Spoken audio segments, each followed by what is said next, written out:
Bonjour chers frères et sœurs de l'Église de Jésus, nous sommes aujourd'hui le vendredi 9 décembre 2022 et nous allons méditer ensemble Ézéchiel chapitre 37. Ce chapitre fait partie des 3 oracles qui annoncent la restauration d'Israël.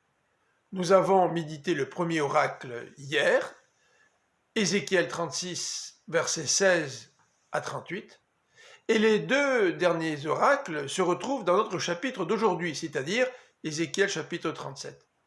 Il s'agit de la vision de la vallée pleine d'ossements dans les versets 1 à 14 et ensuite de l'acte symbolique des 2 morceaux de bois, versets 15 à 28. Regardons donc ce deuxième oracle qui annonce la restauration dans les versets 1 à 14. Il s'agit de la vallée pleine d'ossements.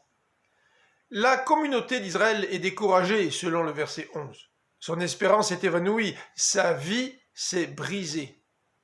Par cette vision donnée à Ézéchiel, l'Éternel veut encourager son peuple et l'assurer de sa propre restauration qui se fera en 2 étapes. Tout d'abord, ce sera le retour de l'exil après la chute de Babylone.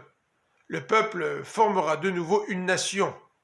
Voilà ce à quoi correspond la vision des corps reconstitués qui se recouvrent de muscles, de chair et de peau.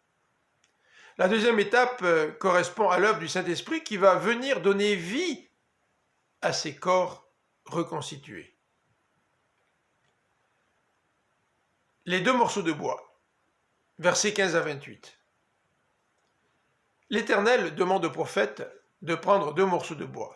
Un représentera Juda et l'autre le royaume du Nord.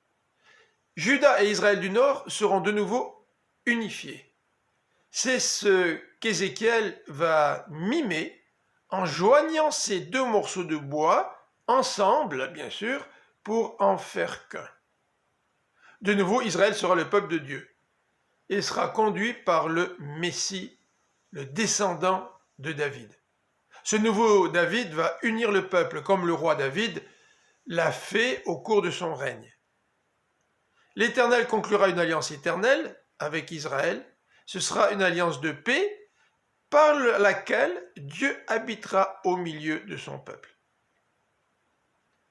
Une bonne partie de ces textes va s'accomplir sous la nouvelle alliance, notamment par la venue du Saint-Esprit lors de la Pentecôte.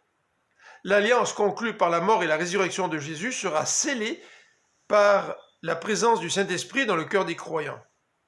Le peuple de Dieu, rassemblé par le bon berger Jésus, vivra éternellement en présence de son Seigneur.